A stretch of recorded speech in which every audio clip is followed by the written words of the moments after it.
She kept her hands covered, not because they were burned, they weren't.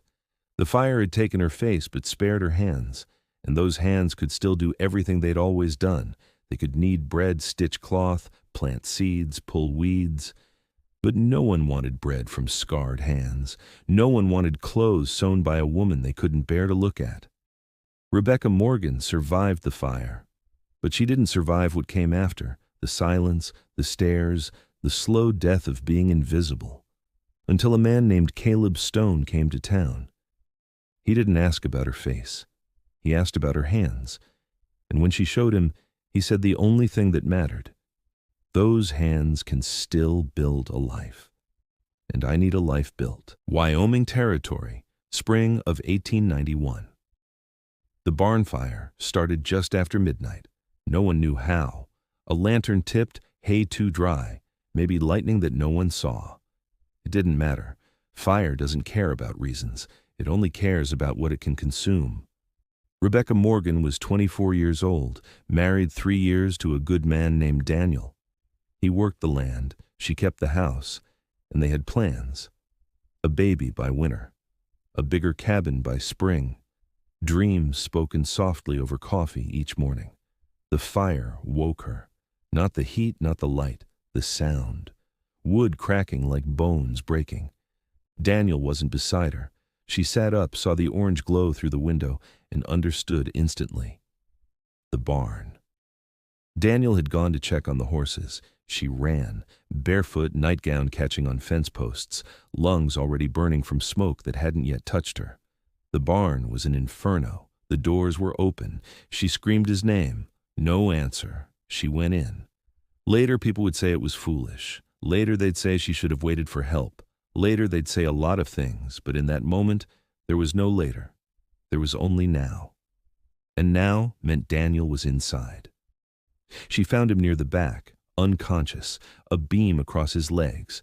She tried to lift it, couldn't. The heat was unbearable, the smoke thicker than fog. She grabbed his arms and pulled, inch by inch, her skin blistering, her lungs screaming. She got him to the door. Neighbors had arrived. They pulled Daniel out. Then they pulled her out. Daniel died 3 hours later. His lungs had filled with smoke. Rebecca lived, but the left side of her face, from temple to jaw, had burned. 3rd degree, the kind that doesn't heal clean.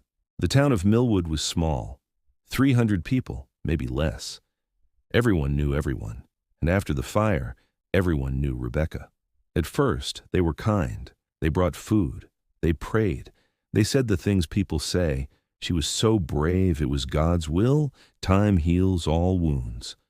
But time didn't heal her face, and kindness has a limit.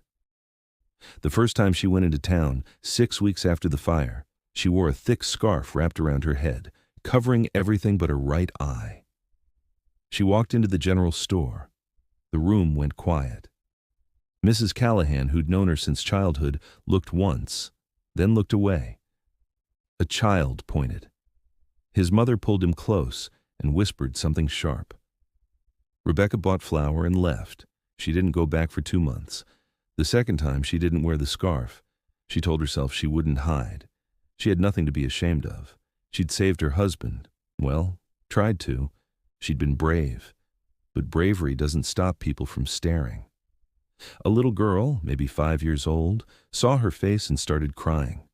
The mother scooped her up and hurried away, murmuring apologies without looking back. Rebecca stood there in the middle of the street holding a basket of eggs and felt something inside her crack. She went home, and she stopped going into town. For 2 years, Rebecca lived alone in the cabin at the edge of Millwood. It sat just far enough from town that people could forget she existed. And they did. She grew a small garden, potatoes, carrots, beans. She sewed clothes for herself. She read the same 3 books over and over. She talked to no one.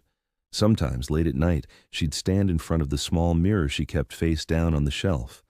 She'd think about turning it over, looking, seeing what everyone else saw. But she never did. She knew what was there. She felt it every time she washed her face, the skin pulled tight, uneven, like leather stretched too thin, the left eyelid that didn't close all the way, the ridge of scar tissue that ran from her temple down to her jaw. She didn't need a mirror to know she was ruined. One autumn morning, she was pulling weeds from the garden when she heard footsteps. She froze. Visitors were rare. Visitors were never good. She stood slowly, brushed dirt from her hands, and turned. A man stood at the edge of her property, tall, broad-shouldered, wearing a hat that shadowed his face. He didn't come closer, just stood there, hands at his sides. Rebecca waited. She didn't speak first. She'd learned that lesson. Finally, the man introduced himself. His name was Caleb Stone. He'd just bought the old Garrett Ranch, 5 miles west. The place needed help. The house was falling apart, the land overgrown. He'd heard she could sew, could cook, could work. Rebecca stared at him. This had to be a joke, or pity, or worse. Her voice came out careful, measured. She asked why he'd come to her. There were plenty of women in town who'd work for a widower with land. Caleb took off his hat. His face came into view. He was maybe 35, weathered by sun and work. And when he looked at her, really looked, he didn't flinch, didn't look away, didn't soften his expression with pity. His answer was simple. He wasn't interested in the women from town. He needed someone strong, not someone pretty. Rebecca felt something she hadn't felt in 2 years. Surprise. She wanted to understand. What exactly did he mean by strong? Caleb's explanation was quiet but direct. He'd lost his wife 4 years ago, childbirth, lost the baby too. Since then, he'd worked alone, built walls around himself, stopped talking to people, stopped trying. He didn't care what Rebecca looked like. He cared if she could work, if she could help him fix what was broken. Rebecca looked down at her hands, dirt under the nails, calluses from the hoe, strong hands, capable hands. Her next question was blunt. Was this a job offer or a marriage proposal? Caleb's response was equally direct. Both, if she wanted. A partnership. Nothing more, nothing less. She'd have her own room, her own space, but she wouldn't be alone. And neither would he. Rebecca didn't answer right away. She looked at him, this stranger who'd walked onto her land and offered her something no one else had in 2 years. A choice. She told him she needed time to think. Caleb nodded. 3 days. He'd return in 3 days. Then he put his hat back on and walked away. Rebecca stood there long after he was gone, staring at her hands. 3 days later, Caleb returned. Rebecca was ready. She'd packed a single bag. Not much, a few dresses, a blanket, a hairbrush. She didn't have much to bring. Caleb didn't ask if she'd made up her mind. He just nodded toward the wagon and mentioned they should get moving before dark. The ride to the ranch was quiet. The road was rough, the wagon creaked, and neither of them spoke. Rebecca kept her hands folded in her lap, watching the land roll past. Wide open plains, scattered trees, sky that went on forever. When they arrived, the ranch was exactly as he'd described, falling apart. The house leaned slightly to the left. The barn needed a new roof. Weeds had taken over the yard. Caleb helped her down from the wagon. He showed her inside. The house was small, 2 rooms, a kitchen, a loft. Dusty dark, cold. The loft would be hers. He'd stay downstairs. The stove worked if she wanted to cook. If not, he had jerky. Rebecca nodded. She set her bag down and looked around. This was her life now. That night, she made stew. Simple, potatoes, dried meat, whatever she could find. Caleb ate without comment. When he finished, he thanked her.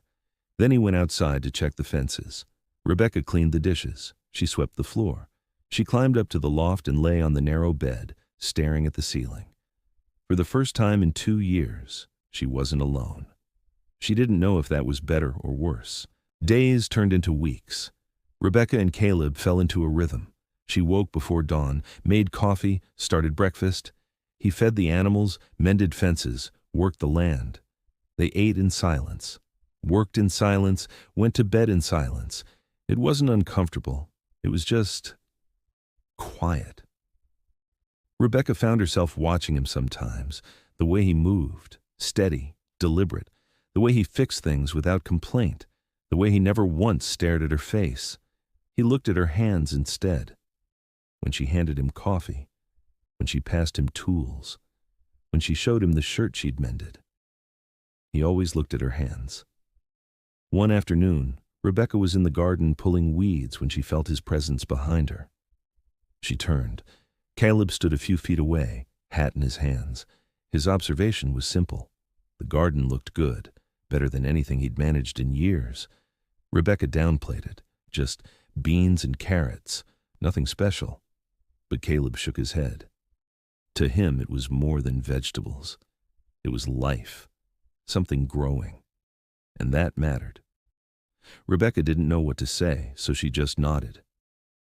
Caleb hesitated. Then came a question that hung heavier than it should have. Did she ever regret coming here? Rebecca looked at him, really looked. His face was lined, tired, but there was something steady in his eyes, something she recognized. Her answer was honest. Number. She didn't regret it. For the first time in 2 years, she didn't feel like a ghost. Caleb's response was quiet but weighty. He was glad she'd stayed, because she reminded him what it felt like to have a reason to wake up. 2 months after Rebecca arrived, Caleb mentioned they needed to go into town. Supplies, salt, flour, nails, things they couldn't make themselves. Rebecca's stomach dropped. She hadn't been to town in over a year, hadn't seen those faces, hadn't felt those stares. Her instinct was to refuse. He could go alone, but Caleb's response wasn't demanding, just an invitation. He'd prefer if she came, if she was willing. Rebecca wanted to say no, but something in his tone, not pity, not pressure, just genuine invitation, made her pause. She agreed. The ride into Millwood was tense. Rebecca kept her head down, hands folded in her lap. When they arrived, people stared. Of course they did. Rebecca Morgan, the woman who'd disappeared, was back, and she was with Caleb Stone. Whispers followed them into the general store. Mrs. Callahan was behind the counter. Her eyes widened when she saw Rebecca. Then she forced a smile and asked what they needed. Caleb placed his order. Rebecca stood beside him, silent. A woman with 2 children walked past. One of the children pointed at Rebecca's face. The mother quickly pulled the child away, murmuring something sharp. Rebecca felt the familiar heat rise in her chest. Shame, anger, the urge to run. But then Caleb's hand brushed hers, not holding, just there. A reminder, you're not alone. Rebecca took a breath. She didn't run. When they left, Caleb didn't say anything. He just loaded the wagon, helped her up, and they rode home in silence. That night, as they sat by the fire, Caleb finally spoke. He knew what it was like to be stared at. After his wife died, people looked at him like he was broken, like he might shatter if they said the wrong thing. He hated it. The pity, the whispers, the careful smiles. Rebecca's voice was quiet when she responded. That was why he'd come to her, wasn't it? Because she understood. Caleb nodded. That was exactly why. Winter came hard that year. Snow piled high, wind howled through cracks in the walls. They worked together to seal the house, to keep the fire burning, to make sure the animals survived. One night, a blizzard hit, the kind that buries everything. Caleb went out to check the barn. Rebecca reminded him to be careful. He didn't come back. An hour passed, then 2. Rebecca paced, heart pounding. Finally, she grabbed a lantern and went out into the storm. The snow was blinding. The wind tore at her clothes. She screamed his name. No answer. She found him near the barn, collapsed in the snow. He'd slipped on ice, hit his head. Blood stained the white ground. Rebecca dragged him inside. She was strong, stronger than people thought. She got him to the fire, wrapped him in blankets, cleaned the wound. He woke hours later, groggy and confused. The first thing he saw was her face, leaning over him, tears frozen on her cheeks. His first question was about the storm. Had she really gone out there for him? Her answer was immediate. Of course. What else would she have done? Caleb stared at her. Then, slowly, he reached up and touched her scarred cheek. Gently, like it was the most natural thing in the world. His words came quietly. She was the bravest person he'd ever met. Rebecca's breath caught. No one had touched her face since the fire. No one. She needed to know. Why wasn't he afraid? Caleb's answer was simple. He saw what everyone else missed, not scars. He saw someone who'd run into a burning barn, someone who'd dragged a man out of a blizzard, someone who chose to keep living even when the world told her to disappear. That kind of strength didn't live in a face, he told her. It lived in hands that refused to stop working, in a heart that refused to stop beating. Rebecca closed her eyes. Tears fell. Caleb pulled her close, and for the first time in 3 years, Rebecca let herself be held. Spring came. The snow melted. The land came back to life. And so did Rebecca. One morning she went to the shelf and picked up the small mirror she'd kept face down for so long. She held it in her hands, heart pounding. Caleb was outside. She was alone. She turned the mirror over, and she looked. The scars were still there, the pulled skin, the uneven texture, the eye that didn't close right. Nothing had changed, but she had. She didn't see a ruined woman anymore. She saw someone who'd survived, someone who'd built a garden, someone who'd saved a man in a storm. She saw Rebecca Morgan, not a ghost, not a tragedy, just herself. She set the mirror down, and she smiled. That summer, Caleb posed a question. They were sitting on the porch, watching the sun set, coffee in their hands. They'd been living as partners for almost a year, and it had been the best year of his life. Their arrangement had started as something practical, a business deal. But somewhere along the way, it had become more. His question was simple but profound. Would she marry him? Not because she had to, but because he wanted her to. Because he loved her. Rebecca looked at him. This man who'd never once flinched, who'd seen her hands before her face, who'd pulled her out of invisibility. Her answer was immediate. Yes.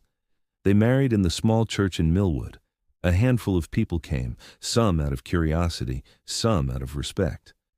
The preacher asked if Caleb took Rebecca to be his wife. Caleb's affirmation was loud, clear, without hesitation. The preacher asked if Rebecca took Caleb to be her husband. Rebecca's voice didn't shake when she answered.